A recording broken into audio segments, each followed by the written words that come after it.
Hello Internet, this is Scott with Scott's Garage, and this is part 2 of 2 of a double-din radio installation on a 2005 Ford Focus. See the link for video 1 in the description below. Okay, next we need to continue to put the video feed and hide it. And we're going to hide it on the inside of this channel going all the way across the top. So we need to take out the trim here. These pieces of trim come out relatively easily. You simply need a pick and just kind of get your fingers back there and pull.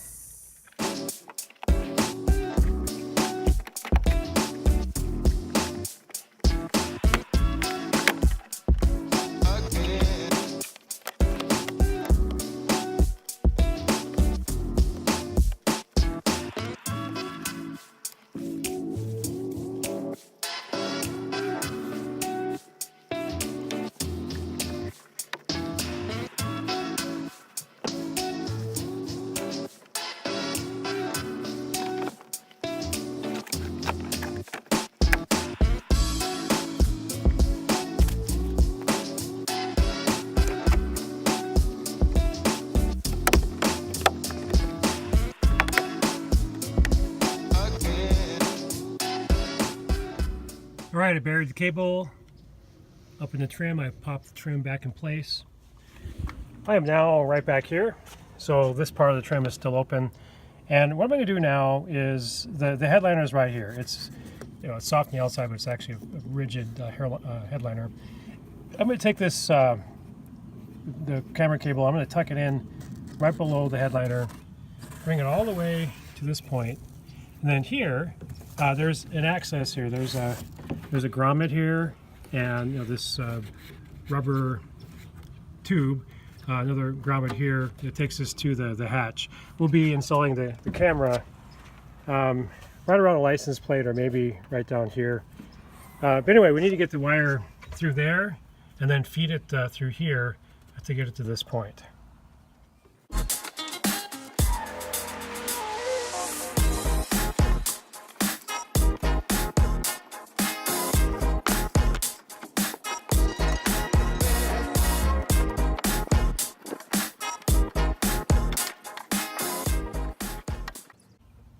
Okay, I was able to fish the cable through here. It's now right here.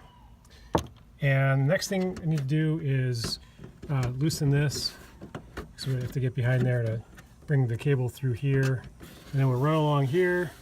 And then this part here, this plastic part, there are pins here, here, here, and here. You take the pins out, and then the whole thing just you have access then to the inside.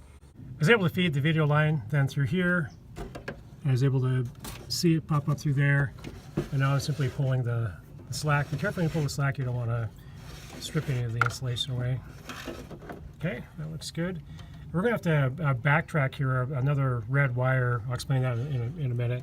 But I'm just going to feed this then through here and through here, so it pops out here. Next thing we need to do is tap into the reverse light. To do this, we need to take this lens off. There is a Phillips screw right there, and then on the inside you have to reach in. There's a place back here, but there's a wing nut that you have to unloosen. So it's a large enough wing nut you can just get it by hand, and it loosens up this bottom part. Alright, I put the car in reverse so the reverse lights come on. It's really easy to tell on this Ford Focus which is the power feed for the reverse lights. It happens to be the green and black. Alright, the reverse LED camera needs power, the same power that powers the reverse light. It also needs a ground. And I had some just extra paired wire, red and black, lying around. And I've tied into this, so I use a tap splice. Here I tied into the green black wire, which is the power wire. And then for a ground, this is a very convenient place to put a ground, so I just drilled through, put a screw in for the ground. So black is ground, red is power.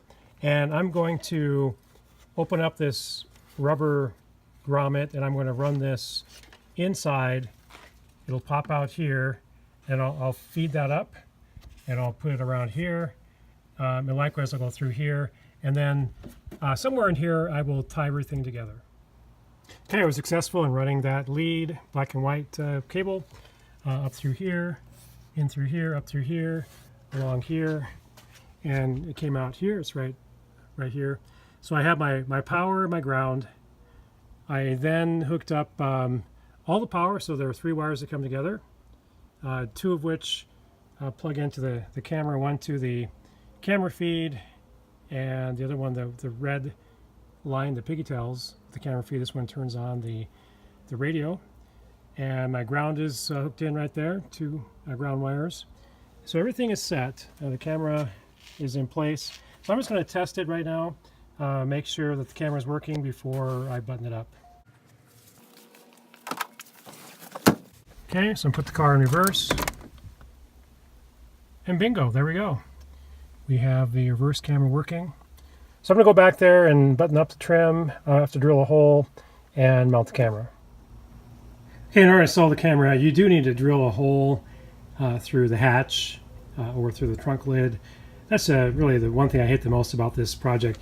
But I'm just going to center it right there, a hole big enough to basically get this through, and we will go from there. Okay, you can see I drilled a hole.